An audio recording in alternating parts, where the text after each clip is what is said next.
八条到巴黎看埃菲尔铁塔。挪威的行程结束以后，我们打算从贝尔根坐飞机到法国巴黎。这个臭八条心是真的很大，都准备登机了，那么多人在排队，他还在旁边悠哉悠哉的采奶。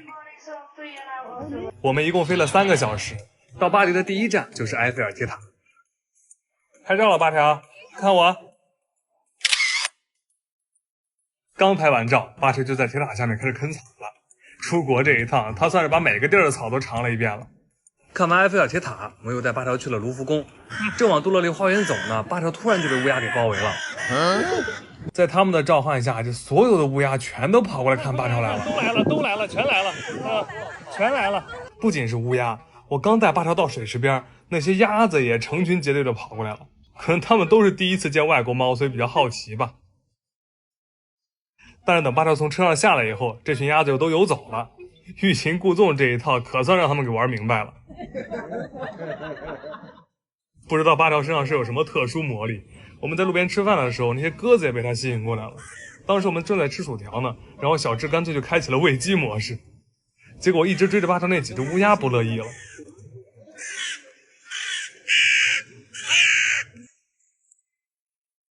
闭嘴！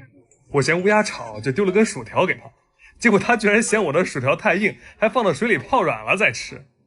原本还以为是巧合，结果另一只也跟着过来泡水吃。这不得不承认，乌鸦实在是太聪明了。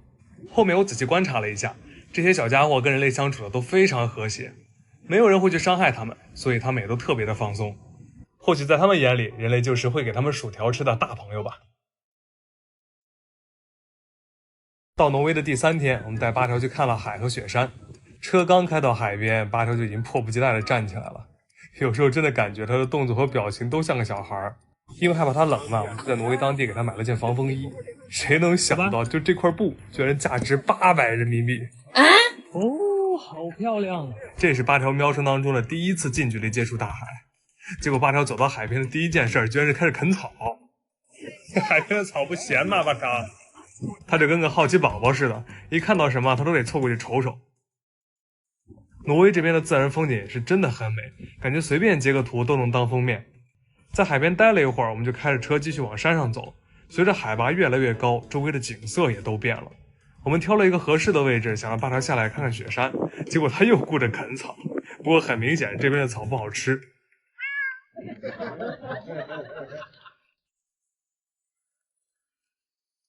八条，快看外面！看完雪山，还要带八条去坐轮船。这一路他都趴在我老妈的胳膊上看风景。等到轮船靠岸，我们就可以把车开上去了。刚从车上下来，八条就拽着我是一路往甲板上冲。明明他也是第一次坐船嘛，但就感觉他好像对路线特别熟似的。有时候我是真的感觉八条的胆子大的有点太过分了。这轮船的边我都不敢离得太近，但是他呢，就悠哉悠哉的走过去，还能把脑袋伸出去到处看。下船以后，我们又带着八条去体验登山电车。在这里有很多狗狗在陪主人一起排队，这边对宠物是真的非常友好，各种公共场所、交通工具，宠物都是可以上去的。我也是第一次坐这样的登山电车，一堆人和猫咪狗狗挤在一个狭小的空间里，这种感觉真的很奇妙，就是特别和谐美好。登上山顶能看到好多好多大狗狗，每一个主人都认真负责地牵好了绳子，遵守规矩，不给别人带来麻烦。每一个路人也都习以为常，这些狗狗就是人类世界里的一员，没有一个人会向狗狗和主人投去异样的眼光。然后这个臭八条在他们当中挑了个儿最小的一个交朋友，看把人家吓的。从山上下来，我们到了挪威贝尔根的一个小广场，这里的建筑都有好几百年的历史了。这个真的路口吧？对，是的，他们这儿肯定是真的。我们带八条在这里逛了很多很有特色的小店，每家店对宠物都很友好。我们也在这里见到了整个旅途除了八条以外的第一只猫。She doesn't like that other people are in her store. Oh, yeah. 从小店出来，我们看到了一个街边艺人在作画，感觉这会是一个很有意义的礼物，所以我们挑了几张。哪张？这个吗？那张，对，那个。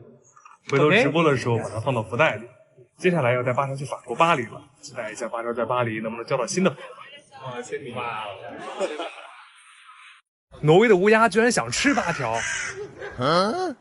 昨天刚到挪威，八条就被电车给吸引了，所以一大早啊，我就带它来坐电车了。这边对宠物真的很友好，公共交通宠物也都是可以上去的。因为人口比较少嘛，哪怕在市中心也没有看到很高的楼，整个街道呢感觉都非常的空旷。大概是坐了20分钟的电车，我们就来到了奥斯陆很有名的雕塑公园。这里的雕塑是展示了人从出生到死亡的过程。因为担心咱们有些家长认为裸露的艺术会荼毒自己孩子的眼睛，所以请原谅我就不能给大家展示太多雕塑的画面了。在这里，八条还交到了外国朋友。很明显，这位外国友狗有点害怕八条。之前不是一直跟大家说八条15斤，你们都不信吗？这回对比一下，大家应该能看出来了吧？八条的体型可是比一般狗都大了。然后我们在这里还遇到一个奇怪的家伙。我带着八条找了一处很美的风景，想拍点视频，没想到就被这小家伙给盯上了。本来呢，我跟八条是很开心的在草地上跑的，结果这小家伙就突然跟过来了。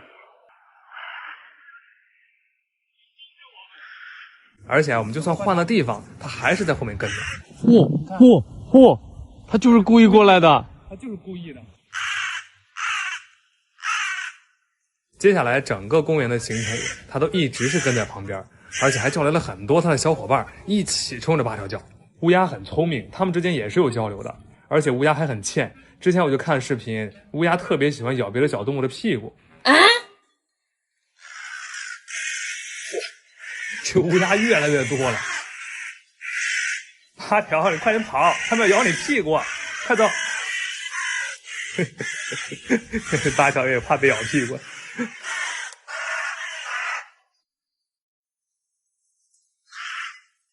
不过我仔细观察了一下，他们应该是没有恶意的，一直都是保持着一定的距离。当然啊，也有可能是因为我在旁边，所以他们才不敢来招惹八条吧。时间长了，八条看他们就只会叫，就也不把他们当回事了，自己就该干嘛干嘛。出来的这一套，明显能感觉到八条特别开心，在地上都开始打滚了。难得看到这么大的草地，八条就激动地带着我一路狂奔。明天打算再带他去雪山附近看一看。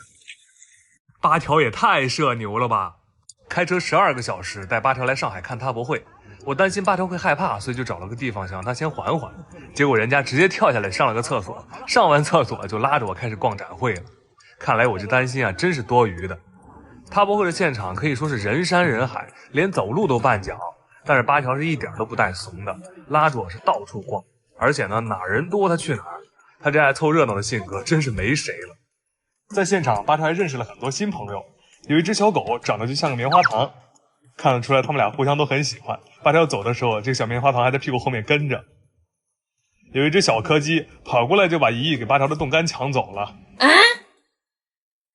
这给八条气的，扭过头就开始拉粑粑。旁边围了一圈的人，我算是明白了，八条不仅不害怕，而且他还不害臊。我们给粉丝准备了很多八条的小周边，大家一边领着八条的袋子，一边看着八条上厕所，这画面实在太好笑了。除了狗狗，八条还在这儿见到了儿苗。看到八条，一只小儿苗直接就冲过来了，可能他也是第一次见到猫咪，所以很好奇吧。